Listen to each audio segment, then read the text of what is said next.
देश के सबसे बड़े सूबे यानी उत्तर प्रदेश में जल्द ही एक नया राजनीतिक गठबंधन आकार ले सकता है। ऐसी सियासी गलियारों में चर्चाएं चल रही हैं।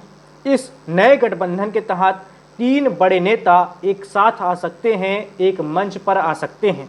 ये तीन नेता कौन से हैं? सबसे पहले एआईएमआईएम के प्रमुख असदुद्दीन ओवैसी, फिर आज़ाद समाज पार्टी के मुखिया और नगीना लोकसभा सीट से सांसद चंद्रशेखर आज़ाद रावण और 10 बार के विधायक और 2 बार के सांसद आजम खान। कहा जा रहा है ये तीनों नेता जल्द ही एक साथ आ सकते हैं और 2027 के यूपी विधानसभा चुनाव की तैयारी शुरू कर सकते हैं, एक गठबंधन बना सकते हैं और 27 में मैदान में साथ में उतर भी सकते हैं। तो ये चर्चाएं क्यों हो रही हैं और ये चर्चाएं किस तरह से, किन दावों के साथ हो रही हैं, सब कुछ चलिए आपको बताते हैं। बता दें कि आजम खान पिछले दिनों जेल से रिहा होते हैं। 23 महीनों के बाद इलाहाबाद हाई कोर्ट उन्हें जमानत देती है, फिर उनकी रिहाई होती है सीतापुर की जेल से। जेल से रिहाई के बाद आजम खान को लेकर तरह तरह की चर्चाएं चल रही हैं इस वक्त उत्तर प्रदेश में। कोई कह रहा है कि आजम खान अब समाजवादी पार्टी छोड़ देंगे, किसी और का कहना है कि अब आजम खान बहुजन समाज पार्टी यानी बसपा में शामिल हो जाएंगे। वहीं कुछ लोग कह रहे हैं कि आजम खान एआईएमआईएम में भी शामिल हो सकते हैं। तो ज़्यादा जो चर्चाएं नज़र आ रही हैं या जिन चर्चाओं में ज़्यादा दम नज़र आ रहा है वो चर्चाएं हैं आजम खान के एआईएमआईएम में शामिल होने की, क्योंकि बसपा में जाने की बात को वो पहले ही नकार चुके हैं। हालांकि वो ये भी कह चुके हैं कि वो जहां हैं वहीं रहेंगे, बेवकूफ़ नहीं हैं, लेकिन फिर भी लोग जो दावे कर रहे हैं वो यही कह रहे हैं कि अगर समाजवादी पार्टी आजम खान छोड़ते हैं तो वो बसपा में नहीं जाएंगे, क्योंकि बसपा का अब कोई आधार बचा नहीं है। बसपा चुनाव दर चुनाव बहुत कमज़ोर होती जा रही है, उसे सीटें मिल नहीं रही और बसपा में जाने का कोई फ़ायदा बचा नहीं। एआईएमआईएम यूपी में नई ज़मीन तलाश रही है, कोशिश कर रही है कि उसे सफलता मिले। जैसे बिहार में 2020 में वो 5 सीटें जीती थी, 2027 में वो कमाल करके दिखाना चाहती है यूपी में।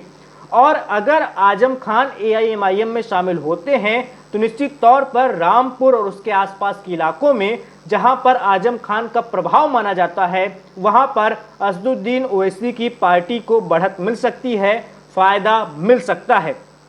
तो ये रही असदुद्दीन ओवैसी और आजम खान के साथ में आने की संभावनाएं। इसमें एक और बात जोड़ देते हैं कि आजम खान का परिवार पिछले कई महीनों से या कहें पिछले कुछ सालों से समाजवादी पार्टी में किनारे पर है। समाजवादी पार्टी में उतना महत्व नहीं दिया जा रहा आजम के परिवार को, जो महत्व पहले मिलता रहा था, मुलायम सिंह यादव के ज़माने में मिलता रहा था या अखिलेश यादव के ज़माने में भी शुरुआत के कुछ महीनों में मिलता रहा था।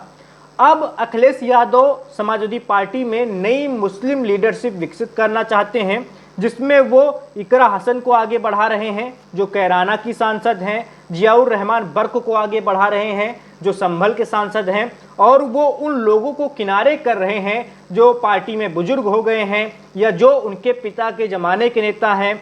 और ऐसे में अखिलेश यादव के किनारे पर रखे जाने के बाद आजम खान और उसका परिवार किसी नए विकल्प के बारे में सोच सकता है, ऐसा कहा जा रहा है। तो जो दावे हो रहे हैं आजम के एआईएमआईएम में शामिल होने के, उसके पीछे की कहानी अखिलेश यादव को लेकर जोड़ी जा रही है, समाजवादी पार्टी में आजम को किनारे पर रखे जाने को लेकर जोड़ी जा रही है। अब बात आती है चंद्रशेखर आज़ाद रावण और उनकी पार्टी आज़ाद समाज पार्टी, जिसे एएसपी भी कहते हैं शॉर्ट फॉर्म में। तो देखिए, आजम खान और असदुद्दीन ओवैसी के साथ आने की संभावनाएं हैं, चर्चाएं हैं, लेकिन ओवैसी और रावण साथ में पहले ही आ चुके हैं। कहा जा रहा है कि बिहार विधानसभा चुनाव 2025 में ओवैसी की पार्टी एआईएमआईएम और चंद्रशेखर आज़ाद की पार्टी आज़ाद समाज पार्टी एएसपी साथ में चुनाव लड़ सकती है और 2027 में यूपी का भी चुनाव आजम खान और चंद्रशेखर आज़ाद रावण साथ में लड़ सकते हैं, क्योंकि दोनों के बीच में बहुत अच्छी दोस्ती है, अंडरस्टैंडिंग है और दोनों साथ में आ सकते हैं। बिहार में आने जा रहे हैं, यूपी में 2027 में साथ में आ जाएंगे। तो अगर ऐसी कुछ संभावना बनती है कि तीनों ही नेता एक साथ आ जाते हैं, यानी एक तो आजम खान एआईएमआईएम में शामिल हो जाते हैं और दूसरा एआईएमआईएम का आजाद समाज पार्टी से गठबंधन हो जाता है, तो निश्चित तौर पर 2027 के उत्तर प्रदेश विधानसभा चुनाव में यह गठबंधन कुछ कमाल दिखा सकता है, क्योंकि इससे एक ऐसा गठजोड़ बनेगा। एक तो एआईएमआईएम का मुस्लिम वोटों का एक समीकरण है, दूसरी ओर आजाद समाज पार्टी का भी नगीना और उसके आसपास के इलाकों में दलित मतदाताओं पर अच्छी पकड़ है, साथ में मुस्लिमों की भी अच्छी पकड़ है। ऐसे में दलित और मुस्लिम का ऐसा गठजोड़ बनेगा जो यूपी की कई सारी सीटों को प्रभावित कर सकता है और कई सारी सीटें निकाल भी सकता है, ऐसा दावा किया जा रहा है। तो अब देखना होगा कि क्या 2027 तक ऐसा सच में कोई गठबंधन आकार ले पाएगा। क्या आजम खान 77 वर्ष के हो चुके हैं और अगर वो समाजवादी पार्टी में अपना भविष्य नहीं देख रहे हैं और अपने दोनों बेटों को खातिर, दोनों बेटियों की राजनीति की खातिर अगर वो एआईएमआईएम में शामिल होते हैं और एआईएमआईएम का आजाद समाज पार्टी से गठबंधन होता है, तो निश्चित तौर पर ये बहुत ही बड़ा घटनाक्रम होगा उत्तर प्रदेश की राजनीति में। लेकिन सब कुछ सिर्फ दावे हैं, सिर्फ कयासबाजियां हैं, सिर्फ चर्चाएं भर हैं। अभी आजम खान और आजम खान के परिवार की ओर से ऐसा कुछ भी नहीं कहा गया है कि वो एआईएमआईएम में जा सकते हैं, लेकिन चर्चाएं 3-4 सालों से हो रही हैं। 2022 में आपको याद होगा कि एआईएमआईएम ने खुद कोशिश की थी कि आजम खान आ जाएं पार्टी में। चिट्ठी भी लिखी गई थी बाकायदा आजम खान और उनके परिवार को कि आप अब समाजवादी पार्टी छोड़ दीजिए। समाजवादी पार्टी मुस्लिमों का हित नहीं चाहती है, समाजवादी पार्टी मुस्लिमों को आगे बढ़ाना नहीं चाहती है, मुस्लिमों को राजनीति में बड़ा पद नहीं देना चाहती है और इसी वजह से आप अब एआईएमआईएम में शामिल हो जाइए। बाकायदा चिट्ठी लिखी गई थी एआईएमआईएम की ओर से आजम खान को।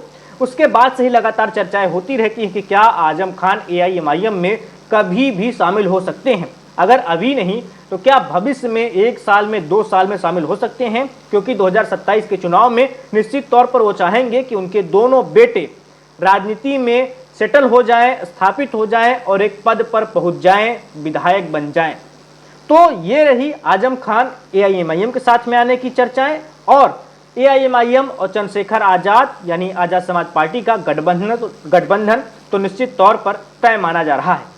तो क्या होता है सब कुछ भविष्य में पता चल जाएगा, लेकिन चर्चाएं तो हो रही हैं कि 3 नेता साथ आ सकते हैं, यानी आजम खान, अजहरुद्दीन ओवैसी और चंद्रशेखर आजाद रावण।